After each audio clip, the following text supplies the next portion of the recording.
Good morning. It is, I think it's actually morning.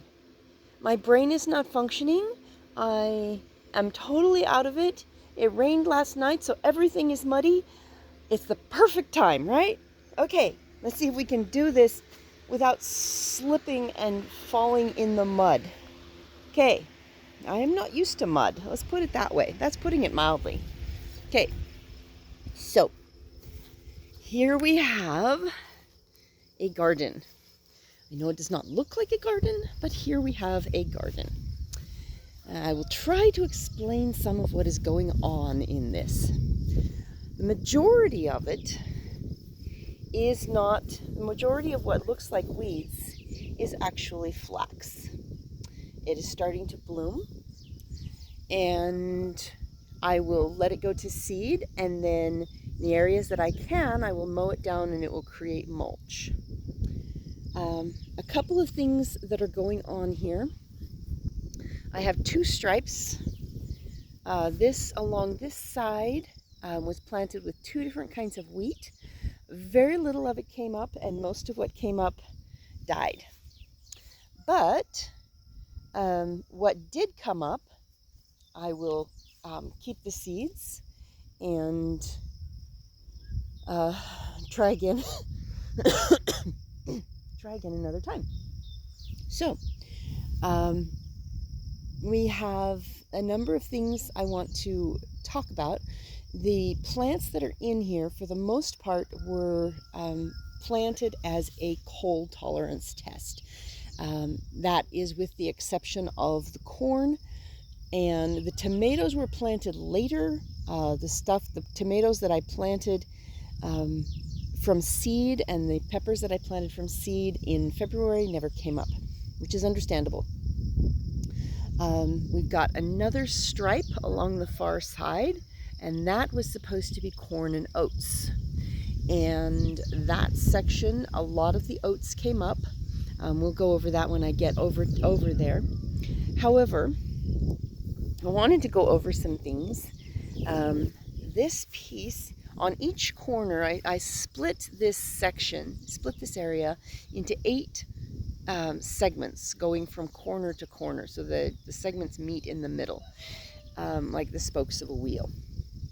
And in each corner, I put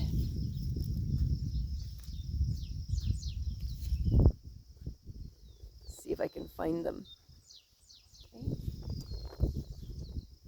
In each corner, I put 4 tomatoes. On some of the segments, I did peppers as well. And in some of the segments, I did other herbs. So in this section, and I have to be really careful where I walk because there's so much stuff that I planted. This right here, and I'm going to adjust this. Hold on just a second. No, I'm going to adjust it the other way. There we go. That should make it a little easier. Okay, so this right here is called Calais sage. And the other thing that I planted in this section was oregano. So it's got 4 tomatoes, oregano, and yeah, there we go. Sorry. 4 tomatoes, clary sage, and oregano. So let's move on to the next one. There may be, I've decided to mostly ignore the weeds this year. There are a few weeds that I've decided need to be eradicated, specifically in the garden. But if I find any of them, I will show you exactly what we're dealing with and why I decided that they need to be eradicated. So if we come out here, this is the first triangle segment, and it is dedicated to pumpkins. 2 of the pumpkins that I planted as part of the cold tolerance test, came up and thrived. I've got them marked, but let's see if I can find one of them.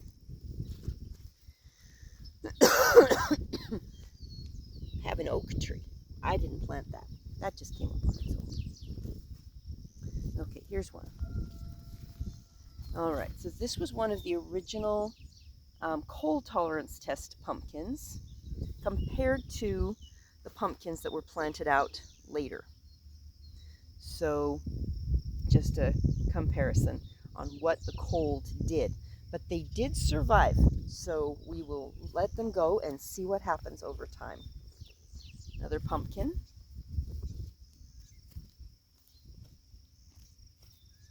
Looks like I have another oak tree. I think there's a lot of seeds in the seed bank that are suddenly coming up now that this area is not being mowed. So let's see. Another tomato. Again, we've got 4 tomatoes in this section. 5 actually. This one's got one in the center. And I planted lavender. Oh, look! One of the cold tolerance seeds actually came up. Amazing. Let's see. Right there. Yeah, that would have been from seed. Oh, another one. Okay, so some of the seeds actually did survive. That's good. Another tomato. And in this section, I planted lavender and the parsley died.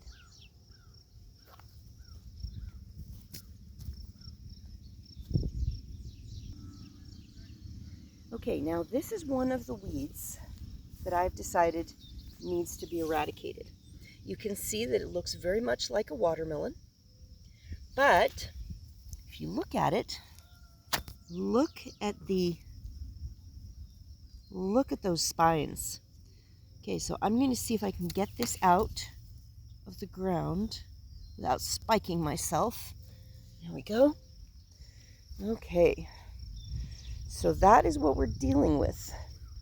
It's got spines all along the stems. It's got spines on the underside of the leaves.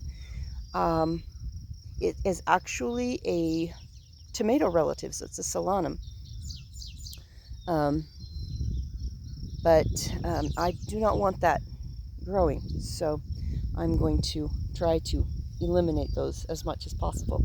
So that is one of the weeds that I am planning on completely eradicating. Okay, this is an aronia. Haven't seen any of the aronia seeds come up yet, but I have a couple of aronia planted in the stripe.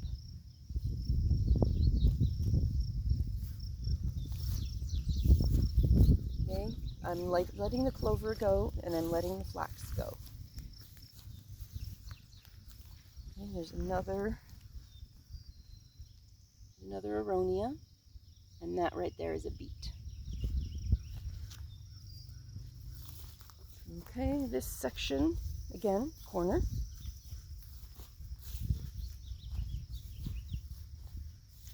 We have a tomato. There are 4 tomatoes on the corners here. This section actually has peppers as well. And we planted mugwort in this section.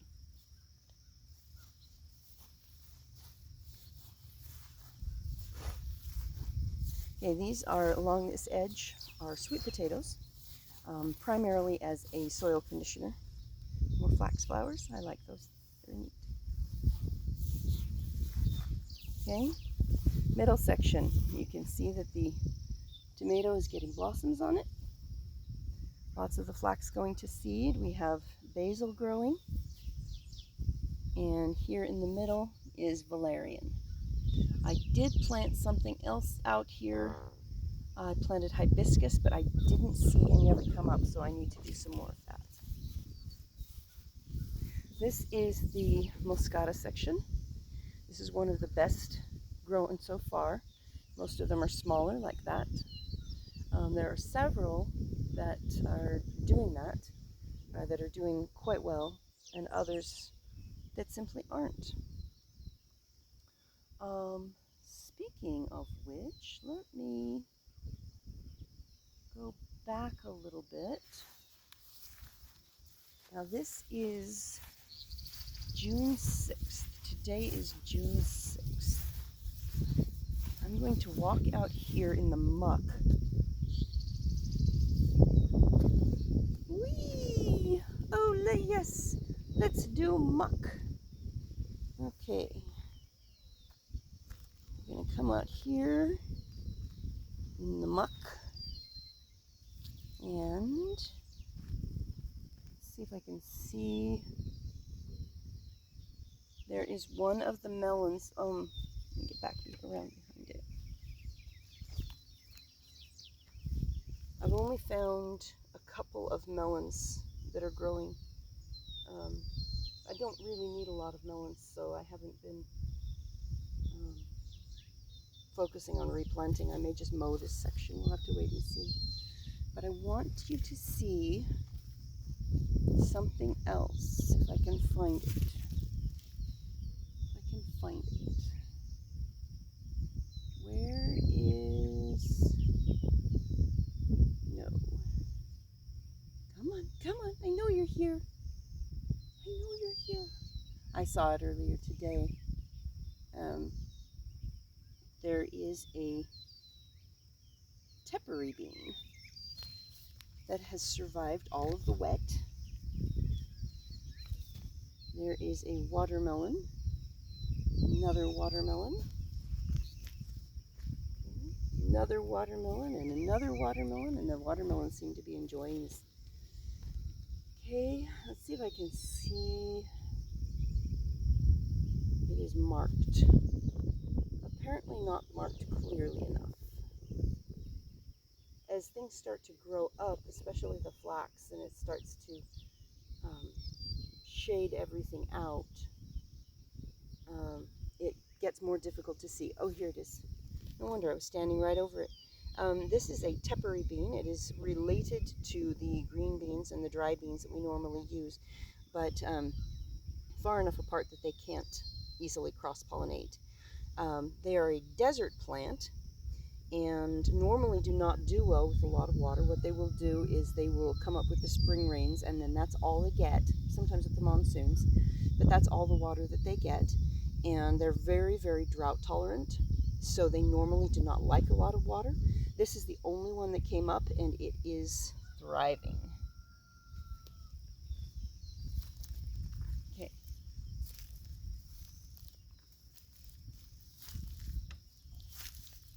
All right. Here's another melon.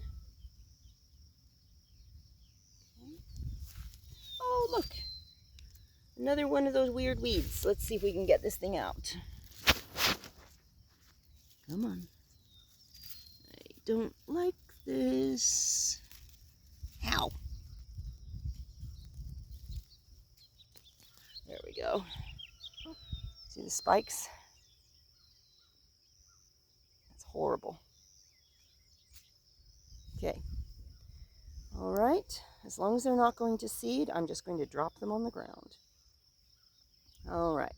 So in this section right here, I planted, I believe it was turnips along the edges, but I planted plums in the middle, plum trees, and none of them have come up yet, so we'll have to wait and see on that. We are into the Moscata section.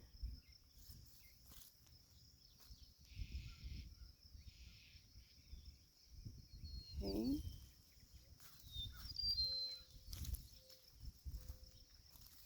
Here's another Moscata. Those are squash.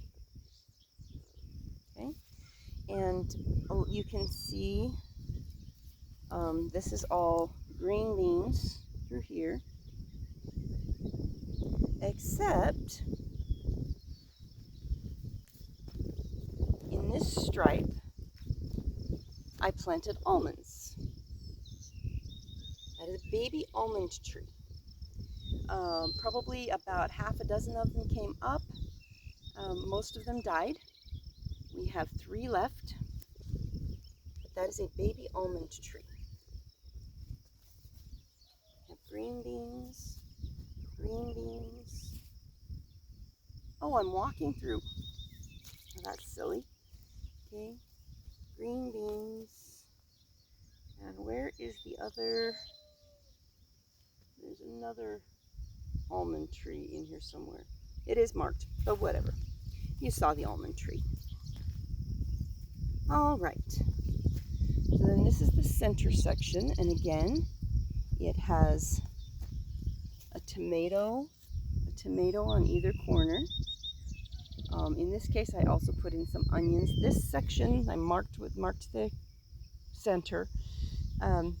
This section does not have anything permanent because I need to get the mower through here. But I believe this may be the other. This is the other spiny, but it's not a good example. Doesn't have. I mean, you can see the spines, but it doesn't. You can't really see them like you could on the other one. Okay, so then we have onions. We have onions along these sides, flax, all kinds of stuff. And this one is dead. The one that I want to show you is further down. Let's see if I can find it. Okay. Where are you? Where are you?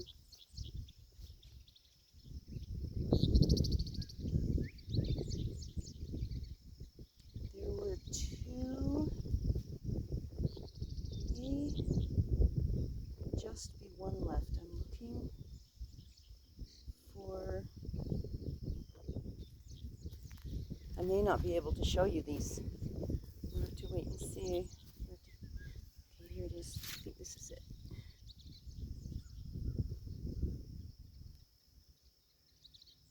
No, it's not there. Okay, it looks like another one. Another of the apricots has died. And this one,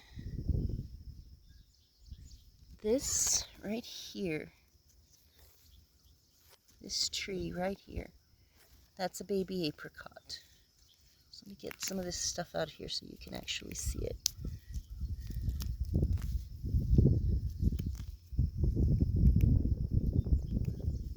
That's a baby apricot. And that is the last one. We had a bunch of them come up, but they did not appreciate the water. Okay, so this is beans, and you can see that many of them are already blooming. These were planted in February, just like the others. This was our cold tolerance test, and many of them already have beans on them. That one. Even though they're so small.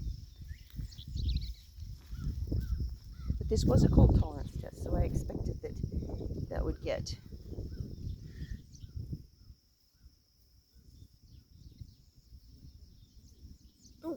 Oh my. I'm feeling water seeping through my shoes. Okay. Alright, so this was the green beans, or the beans on either side. This was a 15 bean soup that I got from the grocery store. I didn't use very many of my special seeds this year because I wasn't sure how this would work. So this section through here was apple trees, and I have not seen a single one come up yet. So this one, again, it's got garlic on the corners, and where's the tomato? Should be a tomato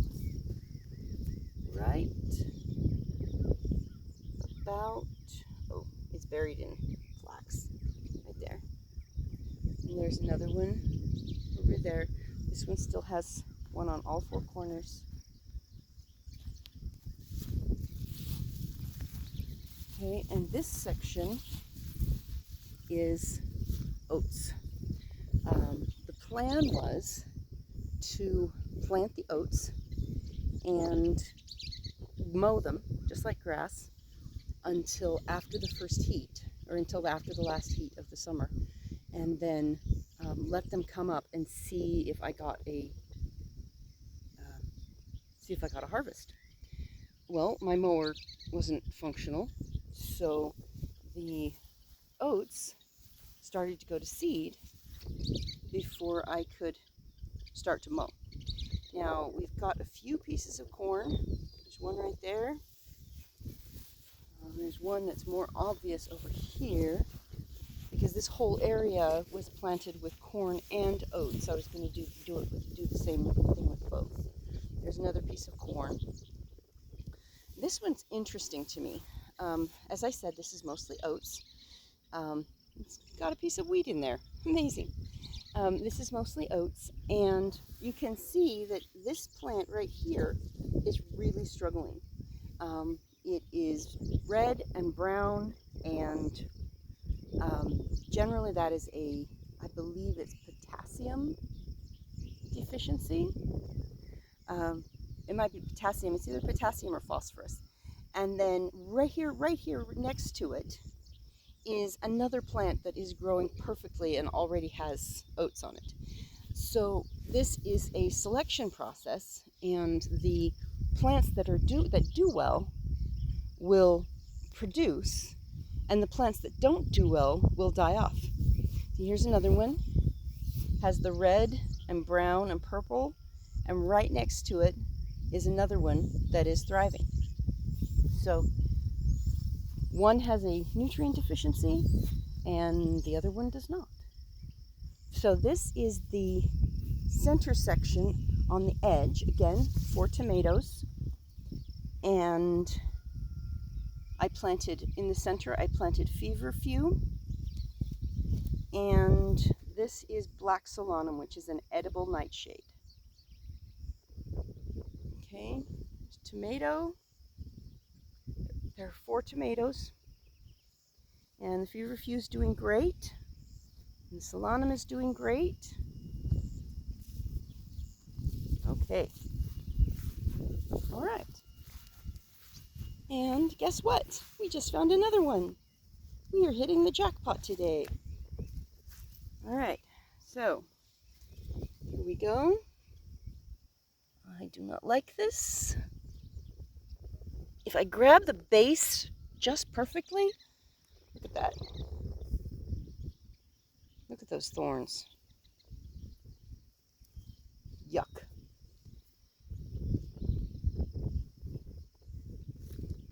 Okay. All right, so this is my chaos garden, and I love it. Oh, I never got around on this other side. Hold on. I decided to go through the center.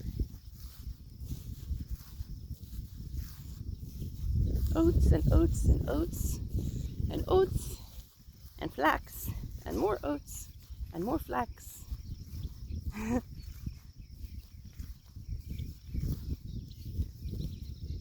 All right, so here's another corner, and we have, where's that tomato? Did one of the tomatoes die? Oh, nope, there it is. Okay, there's a tomato. We have 4 tomatoes on the outside. This section I did not do anything in the center because I want to do some pit testing in this piece, because all the water runs straight down into this corner. So I want to do some testing and see if we can figure out how to store that water instead of just push it off. Let's see. Next one, there's corn. That is popcorn, and all I did was just grab bagged popcorn and threw it in the ground. We'll see how it does. And then this is another center section. Again, 4 tomatoes. And you can see how the tomatoes are doing. They're not thriving, but they're not dying either. And I think it's because the soil is so heavy. But if we get one fruit, then we have something that will thrive a little bit better the next time. These are actually plants. They're actually borage. I put them in here. And right here we have rue. Some of that is weeds, some of that is rue. I had another plant in here, but I'm not sure what it was. There was borage and rue, and I think whatever else it was died. So I'll have to look at my notes, because I did take notes. So my chaos garden. That stuff out there in the middle that looks like corn isn't. It's sorghum.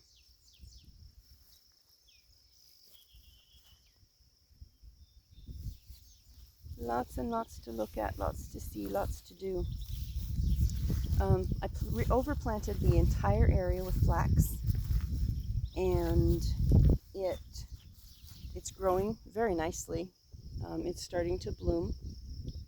You can see the flowers over there. I think you can see the flowers over there. And there's 2 sections of the 8 back there that don't have anything planted in them. So once the flax goes to seed, I will just mow that. I may mow the melon section as well, since only a few of the cantaloupes and honeydews and such came up. I may mow that one as well. But that is my chaos garden. I hope that gives you an idea what I'm trying to do. The flax will create a mulch. It will mulch down. I wish I had a crimper, but the mower will have to do. And basically anything that doesn't grow well or that doesn't seed will die out. All of the annuals, the idea is that they will reseed and wild themselves. I don't know exactly how that will work here, because mostly I've worked with clay soil and very, very little water. So I could go over and introduce you to the chickens, but it looks like they are all out eating. They are finding breakfast. I will talk with you later.